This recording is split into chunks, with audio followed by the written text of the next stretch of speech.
Eita, musiquinha boa essa, não? Que coisa legal. A gente fica hipnotizado com as histórias de André Luiz, nas revelações que ele nos faz. E todas as vezes que a gente ouve essa musiquinha, a gente pensa, lá vem coisa boa. Sejam os livros anteriores, os 9 livros já lidos, seja neste, que são todas revelações importantíssimas do plano espiritual. O espírito da letra tem este projeto de fazer a gente pensar naquilo que está por detrás, que a gente pode aprender, e que às vezes nossa pressa, às vezes o desconhecimento de certos termos, de certas significações, nos impede de fazer. Nós não temos a pretensão aqui de saber mais do que você, de sermos professores de ninguém. Apenas temos um tempo dedicado para que essas ideias possam ser esmiuçadas. A gente parece aquele tipo de moenda, sabe aquela moenda? A moenda é uma pedra bruta, tosca, cheia de estrias, onde alguém joga os grãos. Os grãos, aqui no caso, são palavras, frases, e a moenda, muitas vezes, movida por um burro, vai girando, vai girando, vai girando, e aquilo vai se transformando em farinha.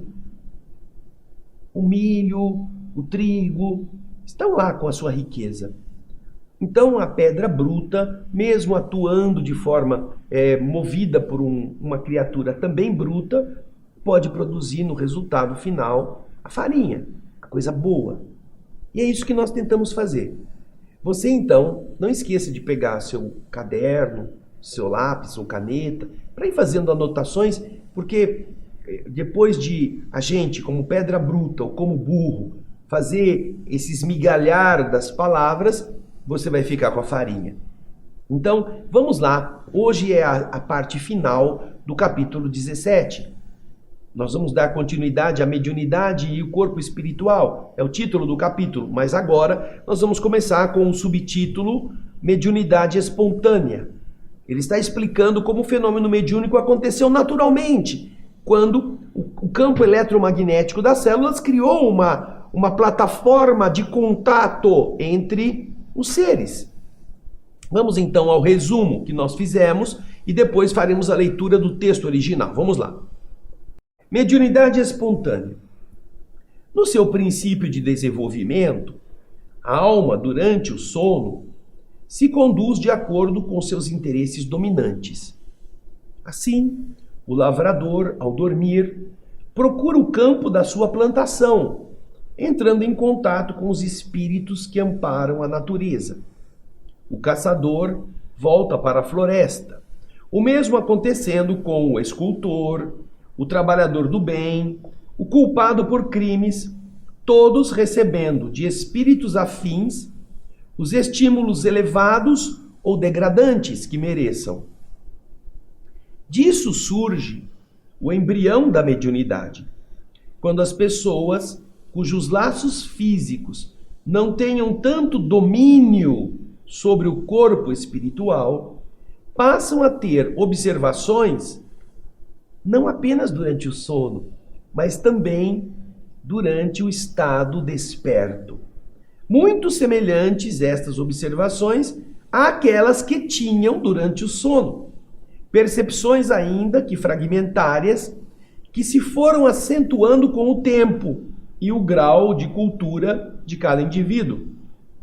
Assim, todos os tipos de percepção mediúnica, clarividência, clareaudiência, efeitos físicos, materialização, etc., dependem da diminuição dos elos, das ligações entre o corpo denso e o perispírito, nos setores em que a mediunidade se apresente mais aflorada. Então, no setor da visualização, da clarividência ou da vidência, esse possível desligamento mais assim sutil, mais intenso entre o corpo e o espírito nesta área, possibilitará que nesta área o indivíduo possa acessar o mundo invisível.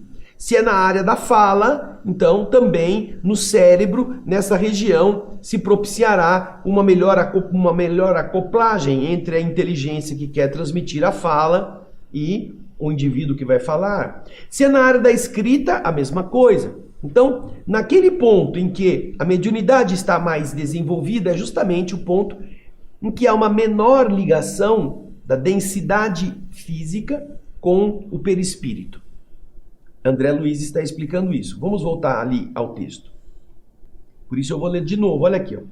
Todos os tipos de percepção mediúnica, clarividência, clareaudiência, efeitos físicos, etc., dependem da diminuição dos elos entre o corpo e o perispírito nos setores em que a mediunidade se apresente mais aflorada.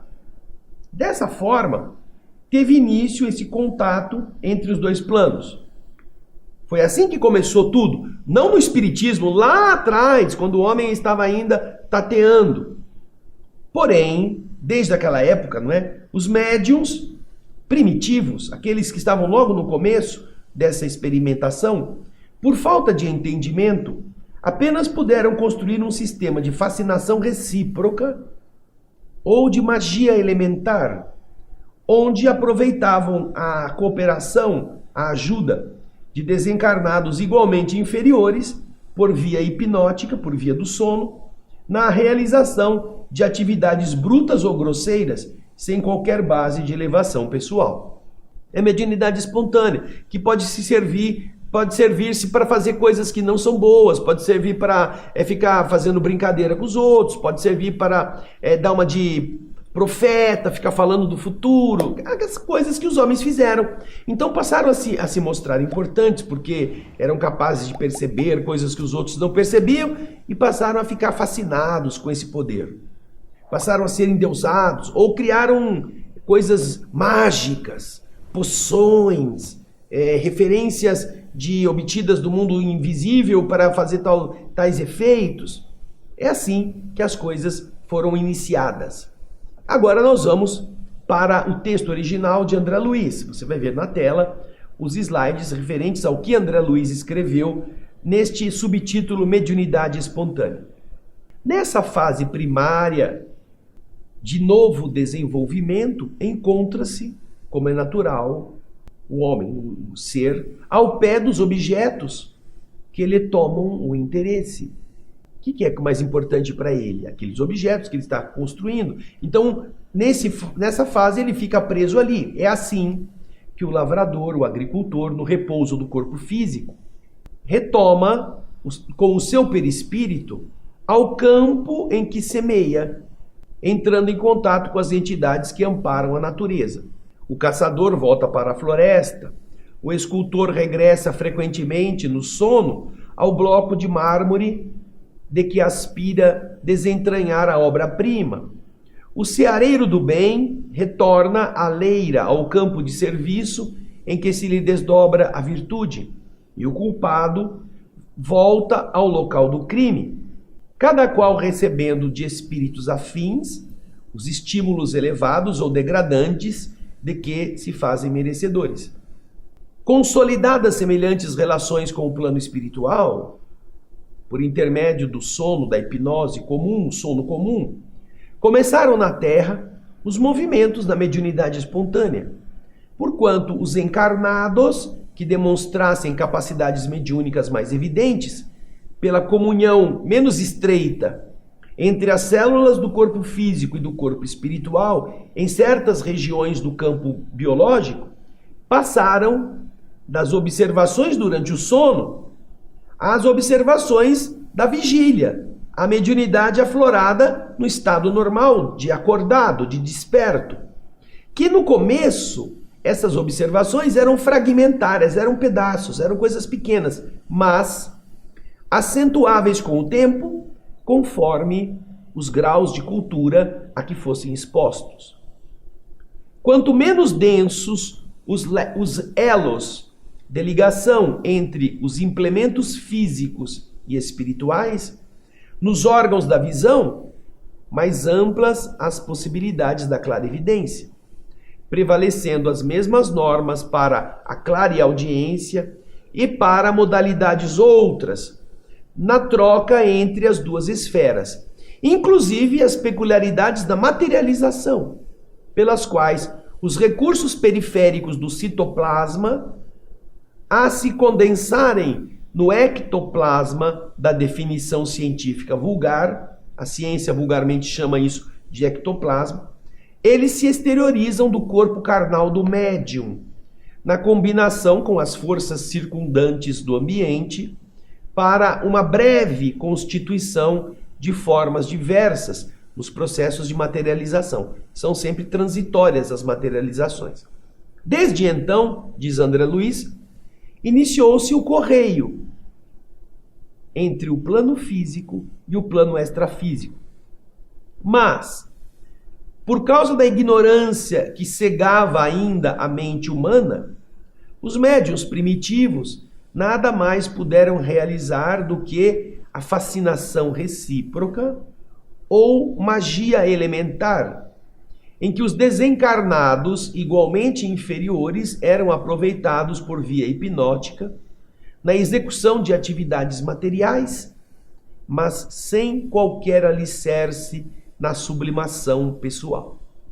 Interessante como, passo a passo, o homem ignorante começa a utilizar aquilo como uma forma de interferir, de se sentir mais importante, e aí as outras pessoas começam a endeusá-lo, começam a pensar que existe alguma outra coisa mais importante, e aí começam a haver mais intercâmbio entre entidades que gostam das mesmas coisas erradas, ou das mesmas sensações inferiores, sem qualquer sublimação pessoal, para que daí possa seguir a evolução para um caminho mais elevado. Imaginemos, por exemplo, alguém que esteja ignorante, começando a perceber que se ele deixar determinada substância, determinada planta em uma solução, com o passar do tempo, aquilo lá se transforma em álcool. Ele pode beber um negócio que dá um barato, que dá uma sensação diferente. Ele está aprendendo a fazer álcool para beber, seja de arroz, seja de cana, seja de uva. Mas o mundo espiritual vê que ele está fazendo isso, ele está exercitando a sua inteligência, está exercitando a sua percepção.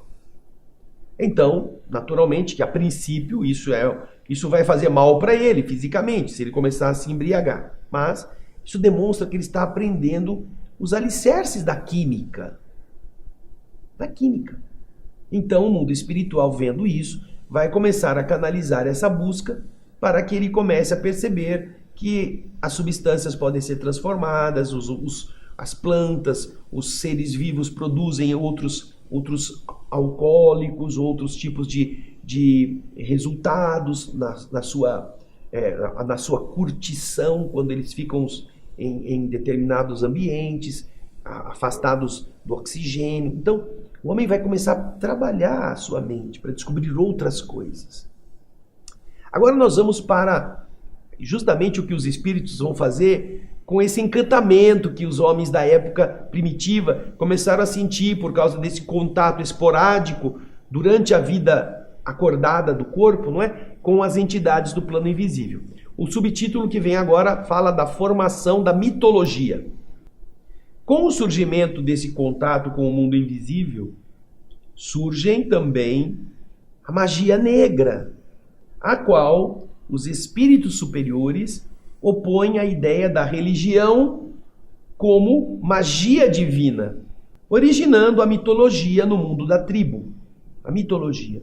Então existem deuses, existem forças que são fortes, poderosas. Então, espíritos familiares e protetores foram elevados, foram categorizados, foram qualificados no campo da tribo como deuses nas diversas faixas da natureza. E, usando os instrumentos humanos, tais espíritos generosos incentivaram o progresso da agricultura, do pastoreio, das indústrias e das artes. Inclusive, muitos deles são patronos desses caminhos do conhecimento. Essa luta entre a treva e a luz se estendia tanto entre os encarnados quanto entre os espíritos.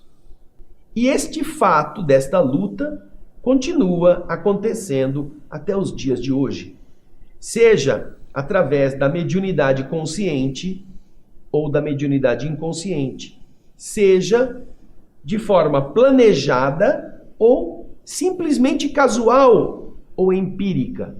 Então esse entrelaçamento, esse cabo de guerra, aquele negócio que um puxa para um lado, outro puxa para o outro, e o encarnado fica no meio, isso acontece seja na mediunidade já estudada, na mediunidade consciente, seja naquela mediunidade que acontece, que a pessoa não tem controle, que a pessoa não sabe como fazer. Então, esse modo de avaliar as coisas, de administrar os motivos, nós percebemos que vai existindo de uma forma tanto no plano físico quanto no plano espiritual, polarizar os que querem determinados efeitos daqueles que não querem.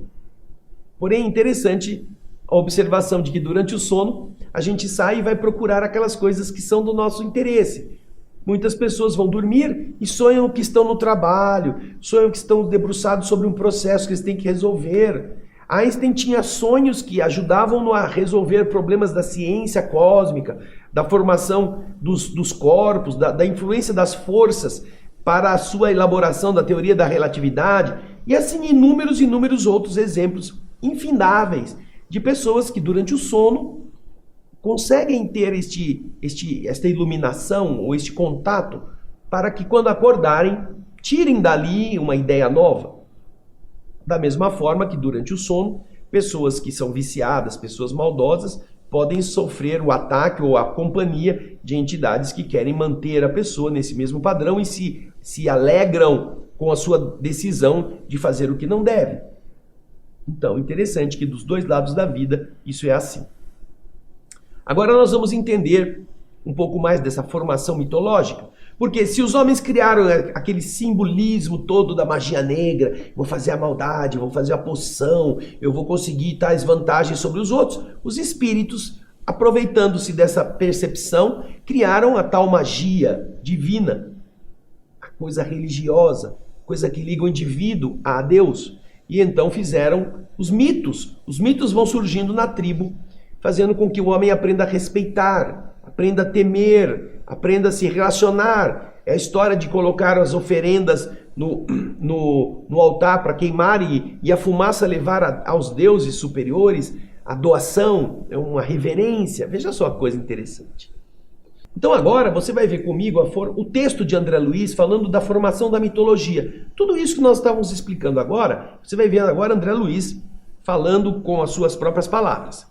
Diz ele, olha, apareceu então a Goécia, ou Goecia, não sei como se expressa isso, também conhecida como magia negra, a qual as inteligências superiores opuseram à religião como magia divina, iniciando-se a formação da mitologia em todos os setores da vida tribal. Os espíritos, também chamados de numes, familiares, interessados em favorecer as tarefas edificantes para levantar a vida humana a níveis mais nobres, foram categorizados, foram interpretados, foram qualificados como sendo de deuses em diversas faixas da natureza. E realmente, através dos instrumentos humanos que eles podiam mobilizar, esses gênios tutelares, então aqui esses instrumentos humanos mobilizáveis seriam os médios que sentiam a influência deles. Esses gênios tutelares incentivaram, por todas as formas possíveis, o progresso da agricultura, do pastoreio, das indústrias e das artes. A luta entre os espíritos retardados na sombra e os aspirantes da luz encontrou seguro apoio nas almas encarnadas que lhes eram irmãs. Desde essas eras recuadas, empenharam-se o bem e o mal em tremendo conflito que ainda está muito longe de terminar, com bases na mediunidade consciente ou inconsciente, técnica ou empírica. E aí nós temos então André Luiz nos explicando que se trata de um processo de longa duração, no qual os espíritos utilizam as percepções e aqueles que antes estavam voltados para fazer da fermentação de qualquer planta uma bebida para eles se embriagarem, agora são chamados a perceber que essas plantas podem ser usadas para curar. A química pode estender-se não apenas para as plantas, mas para outros campos do conhecimento. Pode-se fazer remédios que tirem dor, pode-se desenvolver teorias que explicam como funcionam isto. Pode-se desenvolver cultivos para alimentação, pode-se melhorar, pode-se evitar problemas na plantação. Tudo isso o mundo espiritual vai utilizando nessa busca e vai canalizando o indivíduo, vai canalizando a pessoa para realizar tais eventos. Alguns pais educam os seus filhos com essa sabedoria. Por quê? Percebendo que a criança tem uma tendência a rabiscar em toda parte, ela não fica quieta, o pai coloca ele numa escola de pintura ou compra desenhos para ele fazer a coloração e ele vai vendo que a criança se desenvolve. Então ele canaliza, ele pega aquela vertente que não está com controle e vai começando a dar uma direção para ver se a criança vai naquele caminho, para ver se ela realiza aquilo que a sua inclinação está demonstrando. A mesma coisa para exercícios físicos, para artes de outros tipos, para eventos técnicos.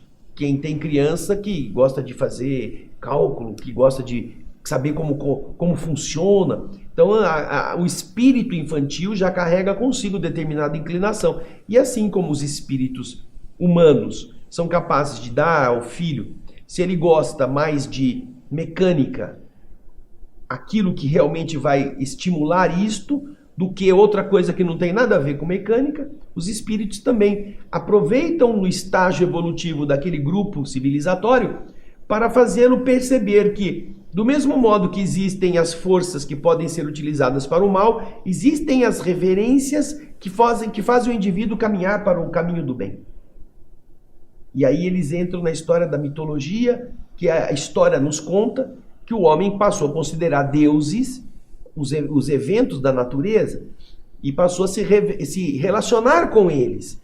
E utilizando-se, inclusive, desses encarnados que eles mobilizaram para explicar, olha, procura tal planta que ali, naquele lugar, você vai encontrar um remédio que precisa para tirar a inflamação da pata do cavalo.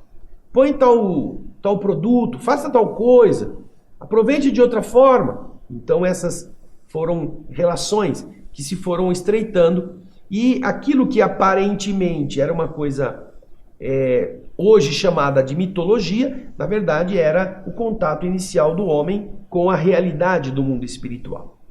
Depois que isso então foi sendo desenvolvido ao longo dos milhares de anos, nós vamos encontrar o subtítulo que vai nos apresentar aqui, André Luiz, como sendo a função da doutrina espírita.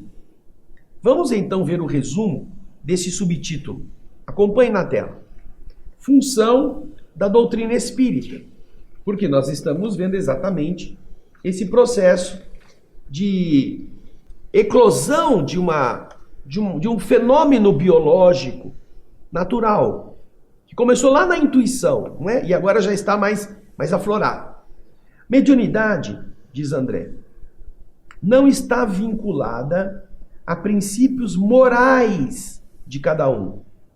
Possuem essa percepção espontânea, porque é da natureza viva do ser humano, possuem essa expressão mediúnica, tanto os sábios quanto os ignorantes, tanto os justos quanto os injustos, esperando que cada qual possa conduzi-la adequadamente para produzir bons resultados. Como acontece com a força elétrica. A força elétrica não é nem boa nem má. Ela pode eletrocutar uma pessoa e ela pode cauterizar uma ferida.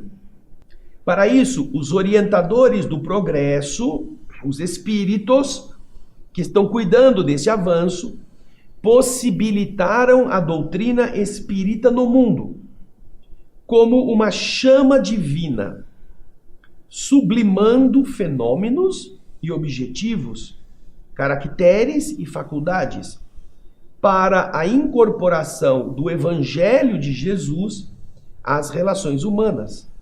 Através da mediunidade bem compreendida e praticada, podem-se produzir enxertias luminosas na alma das pessoas, visando o espalhar do conhecimento superior. Veja que beleza, não? Sabendo os espíritos superiores que o homem agora estava se relacionando com as forças invisíveis, à medida que isso foi se tornando mais profundo, mais amplo, mais inquestionável, eles esperaram o momento adequado do raciocínio estar bem vivo para fazer eclodir, através do próprio raciocínio, esse conhecimento a respeito das leis espirituais. E com isto, ainda que a mediunidade não seja atributo de espíritos bons, de homens bons e puros, não. Da mesma forma que você encontra o coração batendo no peito de um assassino, você encontra o coração batendo no peito da vítima dele, um fazendo mal e o outro não. A mesma forma você vai encontrar a mediunidade sendo comum a todas as pessoas, porque lembrem-se, ela é o resultado daquele campo vibratório que as células produzem, o campo eletromagnético. Agora, quando você, vendo isto, agora já conhecido, já experimentado, quantas mulheres na Idade Média não foram mortas por serem bruxas, ou por serem aquelas que veem coisas? Quantos não sofreram perseguições, homens e mulheres, por serem temidos pelas suas condições de capacidade de percepção? Temos as histórias famosíssimas de Miguel de Nostradamus, que previa o futuro, que tinha capacidade de conhecer o que ia acontecer, mas que se protege em decorrência de sua potência, da maldade dos homens que pudessem ter medo dele.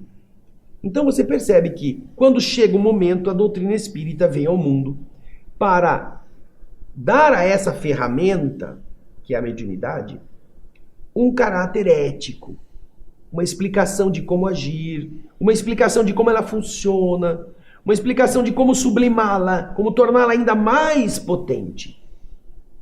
Porque depende de quem a administra. Ela vai ser existente, mas ela vai produzir efeitos naqueles que a estão exercendo. Efeitos positivos, se for uma boa ação, e efeitos negativos, se for uma conexão com entidades inferiores. E é isso que a doutrina espírita vai fazer no período final da transição agora, como Jesus tinha prometido que faria. Agora nós vamos ler um texto original deste subtítulo, Função da Doutrina Espírita. Acompanhe na tela. Forçoso reconhecer, todavia, que a mediunidade, na essência, do mesmo modo que a energia elétrica em si mesma, nada tem a ver com princípios morais que regem os problemas do destino e do ser. Da mediunidade podem dispor, pela espontaneidade com que ela se demonstra, com que ela aparece, sábios e ignorantes, justos e injustos, expressando-se-lhe, desse modo, a necessidade de condução reta. É preciso que alguma coisa dê um norte para que ela seja conduzida corretamente. Do mesmo modo que a força elétrica, a energia elétrica, exige disciplina a fim de que ela possa ajudar. Um raio que caia da natureza em convulsão é uma explosão elétrica que queima pessoas, ateia fogo, incêndio a florestas, rompe árvores robustas. Mas a mesma energia que no raio concentradamente destrói, se você organizar, você pode acender centenas, milhares de lares com a luz. A energia precisa de disciplina a fim de ajudar. Esse é o motivo porque os orientadores do progresso, os espíritos superiores, sustentam a doutrina espírita. na atualidade do mundo como uma chama divina, cristalizando fenômenos e objetivos, dando consistência a esses fenômenos pelo estudo, aos objetivos deles existirem, às suas características e às faculdades, dando essa certeza, essa coisa mais cristalizada, mais robusta, para que o Evangelho de Jesus seja, de fato, incorporado às relações humanas. É o Evangelho, no seu comportamento ético, que é o norte da mediunidade espírita, é o norte da existência desse fenômeno e da maneira como nós deveremos administrá-lo. Da mesma forma que acontece nas intervenções cirúrgicas, em que tecidos são transplantados com êxito para a melhoria das condições orgânicas, é indispensável nos atenhamos à importância das operações mediúnicas pelas quais se efetuem proveitosas enxertias ou operações psíquicas com vistas à difusão do conhecimento superior. É importante que aconteça esta ligação do homem com esses objetivos. Por quê? Porque de verdade a nossa atitude diante da realidade da mediunidade precisa estar voltada exatamente para a compreensão de que é uma ferramenta que tem uma finalidade.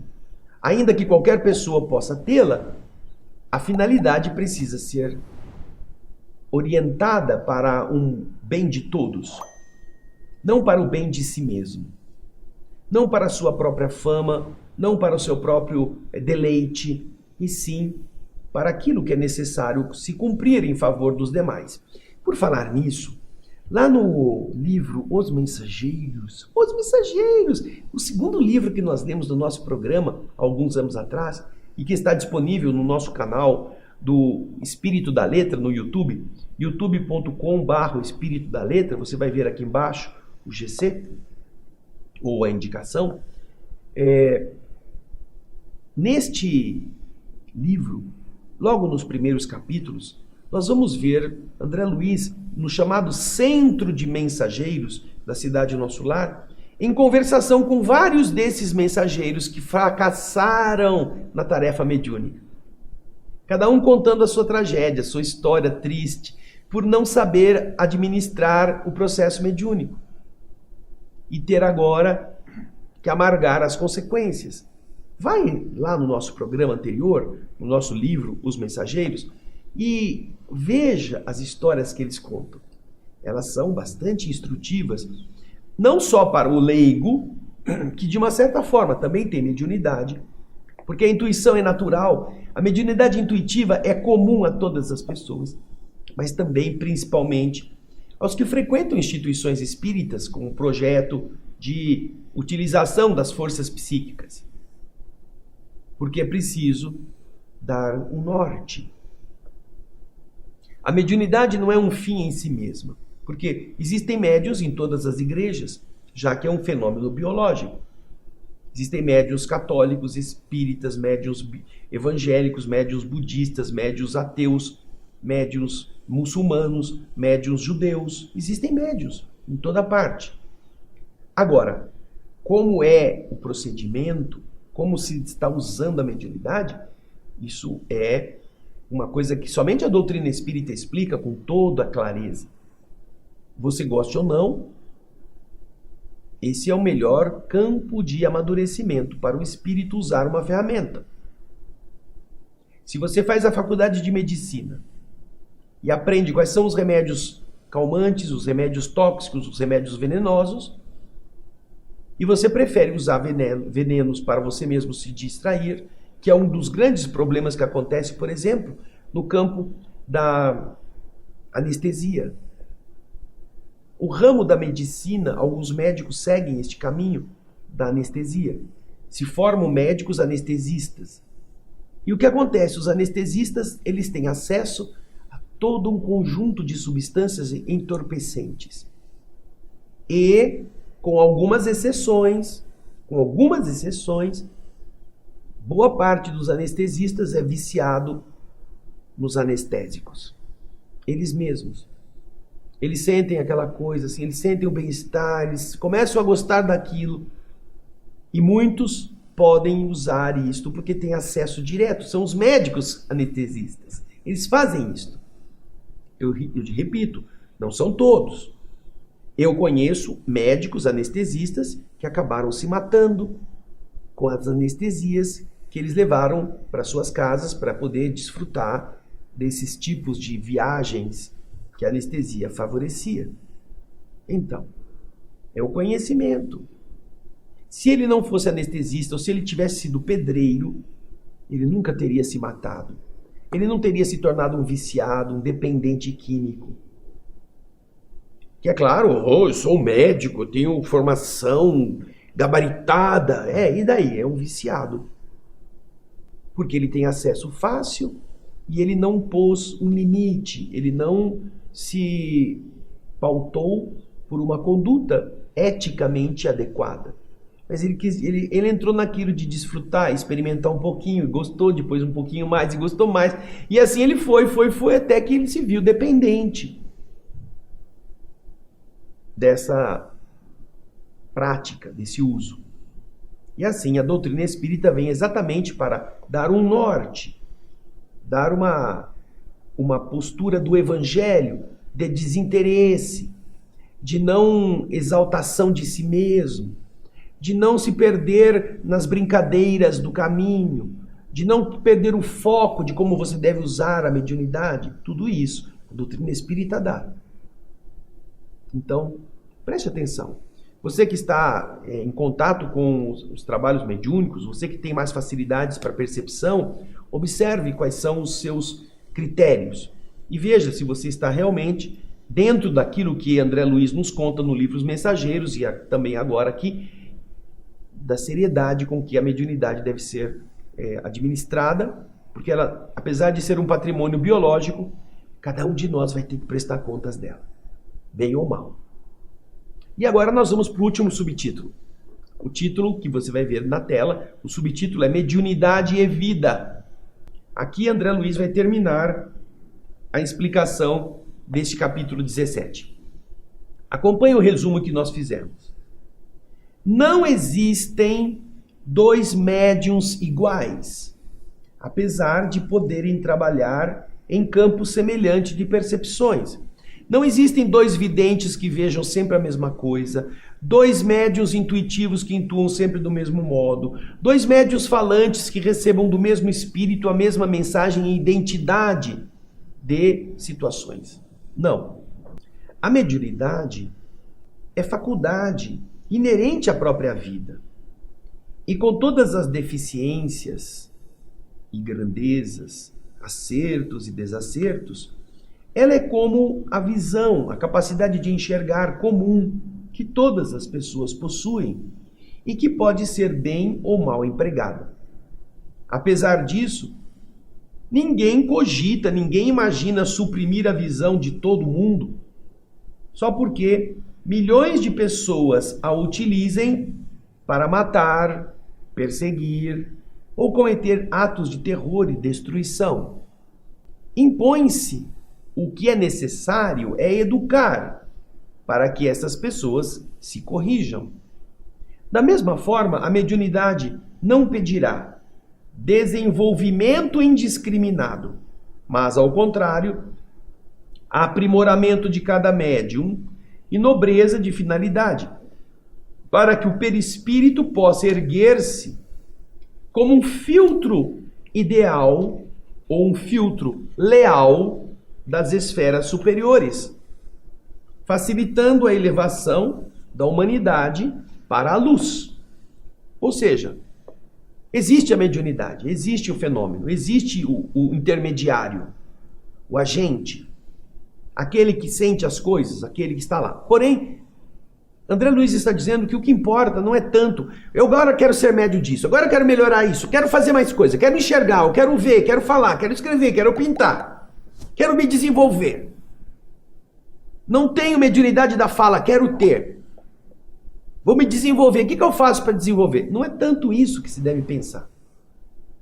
Mais importante é você aprimorar o que você é, o que você tem como ser. Porque antes de você ser médium dos espíritos, nós precisamos ser médiuns do bem, médiuns do perdão, médiuns do devotamento, médiuns da gentileza. Como é possível que a boca que fala um palavrão possa ser utilizada por espíritos nobres para falar coisas sublimes? Você na sua casa, por exemplo, você usa água do esgoto para fazer comida? Você pega a água do vaso sanitário para fazer arroz e todo mundo comer? Como é que a gente pode, do mesmo cano, que é a nossa traqueia, nosso esôfago, da mesma fonte de emissão de ideias, usarmos de expressões vulgares, falarmos assuntos torpes, termos vontades que são ruins e que denotam o nosso atraso, e ali depois fazermos uma prece, depois espíritos elevados virem se comunicar? Não dá muito certo, não é mesmo? Então, vamos agora ler o que André Luiz fala nessa última parte do capítulo 17. Vamos lá. Eminentes fisiologistas e pesquisadores do laboratório procuraram fixar a mediunidade e médiuns a nomenclaturas e conceitos da ciência metapsíquica. Entretanto, o problema, como todos os problemas humanos, é mais profundo, porque a mediunidade permanece ligada adstrita à própria vida, não existindo por isso mesmo dois médiuns iguais, apesar de que a semelhança no campo das impressões possa ser interessante. Eles podem ser médiuns no mesmo área, mas eles não são médiuns com a mesma potência. Por outro lado, espiritualistas distintos julgaram-se no direito de hostilizar-lhe os serviços, hostilizar a mediunidade, impedir a sua eclosão, o seu surgimento, falando sobre os supostos perigos, a tal do animismo, todos são fenômenos do próprio espírito, você não deve se... Quem começa pela mediunidade acaba ficando louco, aquela coisa, né? Como se eles próprios, esses mesmos indivíduos, mentalizando os argumentos que eles usam, não estivessem eles mesmos assimilando por via mediúnica as correntes mentais intuitivas, contendo interpretações particulares dessas inteligências desencarnadas que os assistem. Eles estão tentando inibir alguma coisa, provavelmente induzidos intuitivamente, pelo mesmo canal que eles dizem que não deve ser exercitado, a mediunidade. Estão intuídos por inteligências desencarnadas. E estão tentando fazer com essa intuição que outras pessoas não se entreguem ao estudo ou à prática correta, nobre. Aí André Luiz continua. A mediunidade, no entanto, é faculdade inerente à própria vida, e com todas as suas deficiências e grandezas, acertos e desacertos, é como o dom da visão comum, peculiar a todas as criaturas, responsável por tantas glórias e tantos infortúnios na terra. Porém, ninguém vai se lembrar de suprimir os olhos, porque milhões de pessoas, diante das circunstâncias imponderáveis da evolução, se tenham valido deles para perseguir e matar nas guerras de terror e destruição. Ninguém vai mandar, vamos tirar os olhos de todas as pessoas para que eles não façam mais maldades. É urgente iluminar essas pessoas, orientá-las e esclarecê-las. Também a mediunidade não requisitará desenvolvimentos indiscriminados, mas sim, antes de tudo, aprimoramento da personalidade mediúnica e nobreza de fins, para que o corpo espiritual, modelando o corpo físico e sustentando-o, possa igualmente elevar-se como um filtro leal das esferas superiores, facilitando a ascensão da humanidade aos domínios da luz. Por aí, então, encontramos André Luiz terminando o capítulo 17 nestes termos. No próximo, capítulo 18, o tema será sexo e corpo espiritual. Mas isso é na próxima semana. Muito obrigado pelo seu carinho, pela sua audiência. Espalhe para os seus amigos, conte para eles a existência desta obra tão especial, tão importante, tão rica. No próximo programa, nós estaremos aqui falando do capítulo 18. Eu aguardo você, espero que você tenha uma excelente semana de estudo, de assimilação, e a gente se vê no próximo O Espírito da Letra. Muito obrigado, até lá e muita paz.